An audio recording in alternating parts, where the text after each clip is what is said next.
Bismillahirrahmanirrahim. Assalamu alaykum, hurmatli televizor ko'ruvchilar. Haftalik istiqlol xabarlari programmamizga kelganlarni qizg'in qarshi olamiz. Men Abdullah Yalqin. Tövəndə xəbərlərimizin təfsilatıga mərhəmət qılınlar.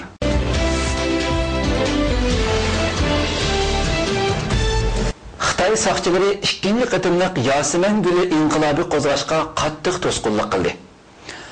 Xitoyning 10 shahrida ikinci qatımlıq Yasemen Gülü inqilabi qilish chaqiriq tarqalgandan keyin Xitoy saqchilari butun kuchi bilan voqeaning oldini olishga kirishdi. Xitoy saqchilari ikinci qatımlıq Yasemen Gülü inqilabi qo'zg'ashga qattiq to'sqinlik qildi. 2 ayning 27 kuni Xitoyning 10 shahrida ikinci qatımlıq Yasemen Gülü inqilabi qilish chaqiriqi tarqalgandan keyin Xitoy saqchilari butun kuchi bilan voqeaning oldini olishga kirishdi. Anatoliya axborotining xabariga qaraganda Beijingning Wang Fujin ko'chasida namoyish qilish ehtimolligini ko'zda tutgan Xitoy saqchilari bexatarlik tadbirlarini qattiq kuchaytirgan. Bu yo'l maxsus piyodalar uchun yasalgan bo'lib, 27 fevral kuni bu yerga kelgan xalq va chet el axborotchilarining kimliklari tekshirilib, ism familiyasi tizimga olingan.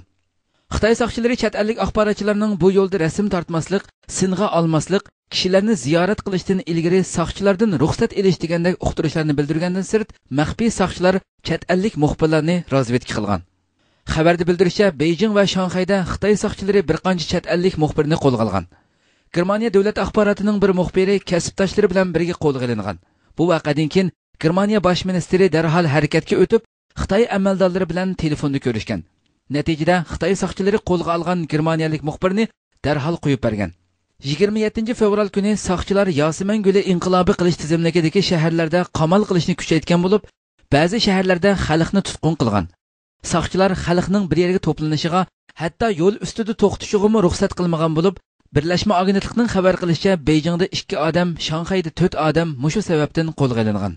Amerika ovozining xabar qilishicha, Xitoylar o'tgan yakshanba kuni yig'ilish bo'lgan Wang Fujin maydonidagi McDonald's tomoqxonasining oldini qamal qilgan.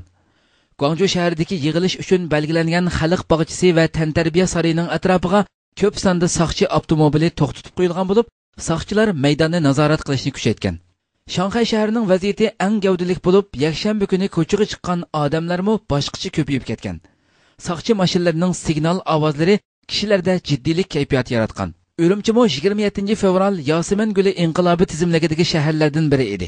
Ammo bu shaharning vaziyati haqida hech qanday ma'lumot bo'lmasa-mu, Urumchi burundilla jiddiychilik ichidagi shahar bo'lg'achqa, saqchilar va charlash atretlarining Uyg'urlarning norozilik harakatlarining portlab qolishidan ansirab, mazkur shaharni izchil turda qattiq qamal ostida tutib kelayotganligi ma'lum edi.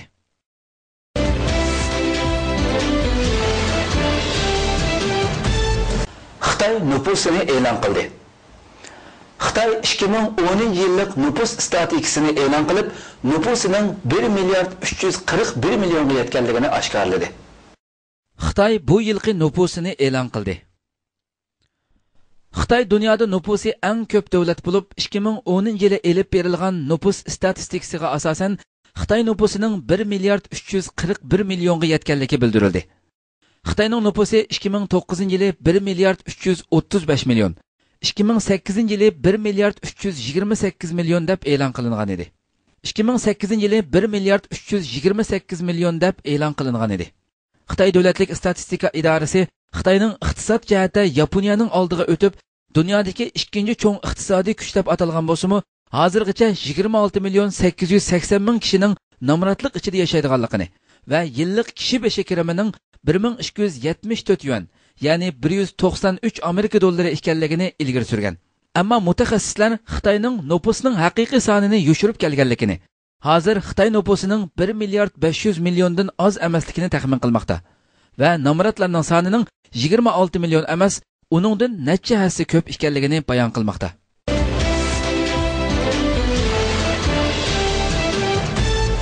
Nur Bakri yana Xitoyning zuvoni bo'ldi.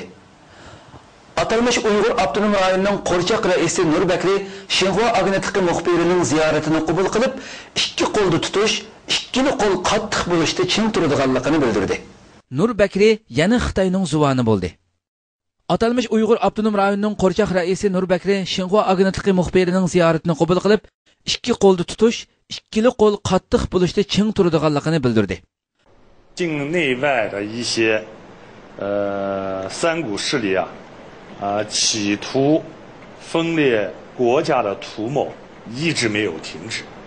我们讲啊，在新疆分裂与反分裂的斗争是长期的、尖锐的、复杂的。实际上呢，这个新疆的分裂与反分裂斗争由来已久，过去有，现在有，将来还会有，不以人的意志为转移。Xitoy besimidan qochib chet elga chiqqan bir Uyg'ur yosh Qo'rchoq rais Nur Bakrining bu so'zlariga raddiya berib mundaq dedi. 新疆外边有我说还是巴主县的，我来这边买核太原，买Qashqar Maralashdan买kelib tassaddim 20 necha kun burun 15 ta xanzo kelib urib pichoqni olib mayaga urib qochib ketdi. Onu topolmadim.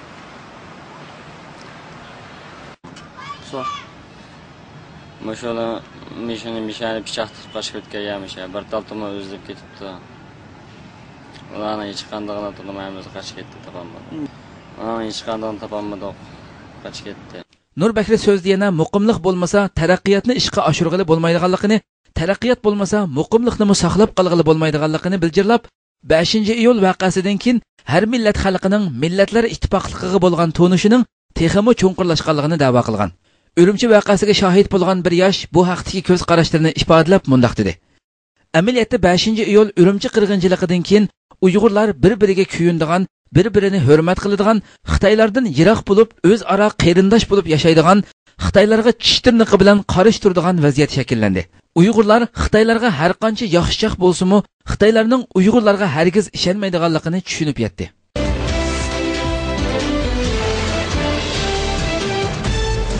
Türkiye'nin sabık baş ministeri Necmettin Erbakan vefat buldu.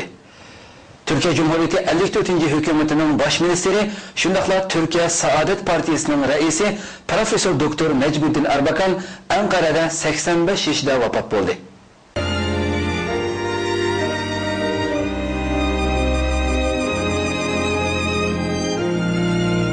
Selam.